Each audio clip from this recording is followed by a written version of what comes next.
I have been talking about research and data. This is not a statistics presentation, but it's important because how we collect data and where we get our data is very important to what kind of conclusions we can make after we do our statistical analyses of these data.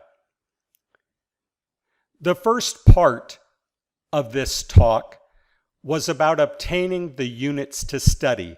That is, who are we interested in answering our research question for? That was the population. And who are we actually going to study? That is the sample. So we talked about how to obtain the units, that is the sample, that we are going to study. Now we're going to talk about, once we have those units, how do we obtain data from these units? We have a unit of analysis. By definition, that means who we collect data from. But how are we going to collect those data? That's where we're going to start talking about now. The first way we can collect data is through an observational study. When we collect data through observation or measurement without any further interference, all we're doing is looking and collecting data. This is an observational study.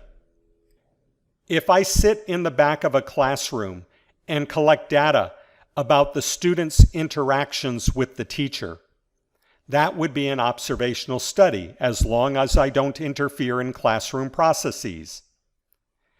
If I obtain a random sample of 50 individuals between the ages of 30 and 39, and I take the blood pressure of each of these individuals, all I am doing is measuring their blood pressure.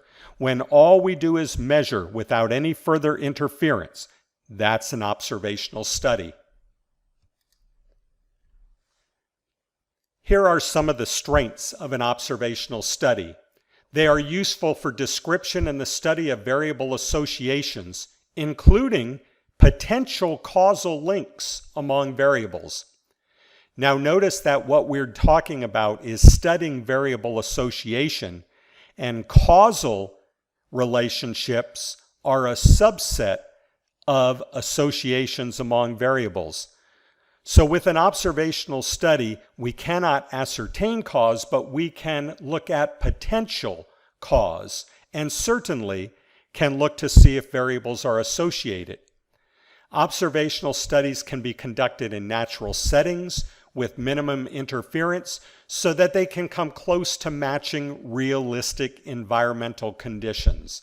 These are strengths of conducting studies without any interference other than measurements of our units of analysis.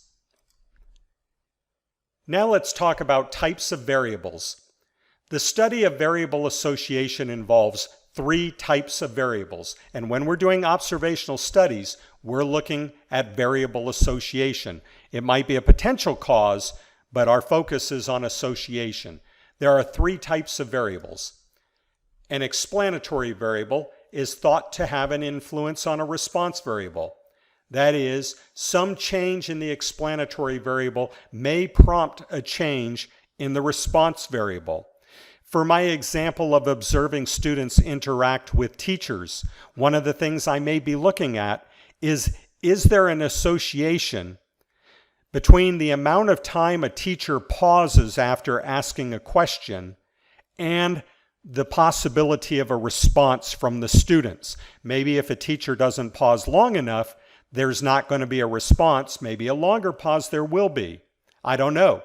But if I was to sit in the back of the class looking for that, what I'm looking here as the potential explanatory variable is the length of the teacher's pause.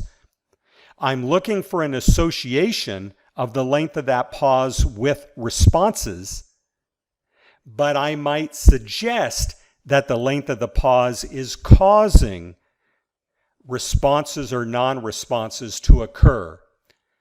So the explanatory variable there would be the length of the pause, because I want to know if a change in that variable changes the way students respond. The response variable is thought to be responding to changes in the explanatory variable through an associational link. When the explanatory variable is seen to change, so does the response variable. I may want to know if the amount of exercise a person does each week is related to their blood pressure. So I may ask them how much exercise they do each week, and then I can take their blood pressure and do this for a number of units. The explanatory variable there is exercise, and we're thinking that blood pressure may respond to that. So that is seen as the response variable. And what we're looking at in this observational study is whether there's an associational link between exercise and response. Is there a positive correlation, a negative correlation, no correlation? An extraneous variable, which sometimes goes by the name of nuisance or lurking variable, may actually be the underlying causal link among the explanatory and response variables. These variables may both be responding to changes in the extraneous variable. What if I noticed in my classes that students who sit in the front row or the front 2 rows tend to ask more questions in class than students who sit in the back? Maybe I can propose that this association is such that where they sit is the explanatory variable and the number of questions they ask is the response variable. Well, does that mean that if I were to rearrange the seating order and so that I put people who were sitting in the back row in the front row, that now suddenly they will ask more questions? Probably not.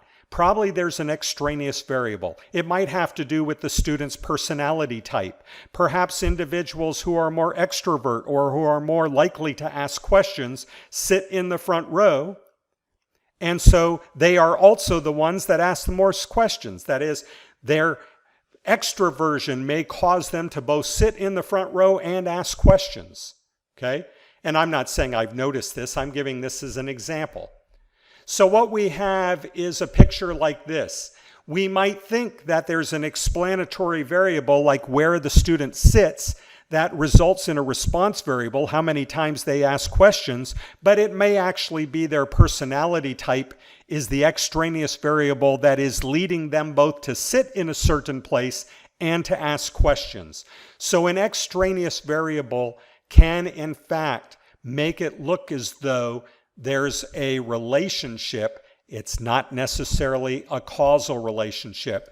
And that leads us to the primary weakness of observational studies. Observational studies cannot ascertain cause and effect relationships. The search to understand such relationships is the pillar of scientific investigation. That tells me, if I put these two things together, that an observational study is not considered the best type of research study. Does that mean it's bad research? No. There are many, many good observational studies, and sometimes they come before other types of studies. But what I'm saying is that it's a major weakness, that through observation you can ascertain the association of an explanatory and response variable, but you cannot ascertain effect. Here's an example.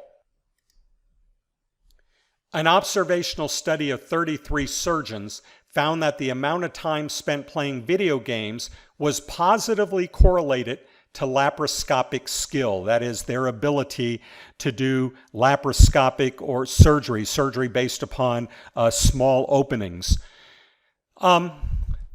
This is an actual result of an actual study. This is not made up. There actually was a study that was conducted to look at surgeons' amount of time spent playing video games, and they found it was correlated positively to their laparoscopic skill. So the question becomes, is video game ability leading to surgical skill? Perhaps video game playing ought to be in the curriculum for potential surgeons. Or is it possible that fine motor coordination, hand-eye coordination, and depth perception, fine motor skill, hand-eye coordination, and depth perception are related to both video game playing, and surgical skill. We don't know if the relationship of video game playing and surgical skill is cause and effect, or if there's these extraneous variables at work. So can an observational study tell us that variables are associated? Yes. Can they tell us it's a cause and effect relationship? No. And that's the primary problem with an observational study.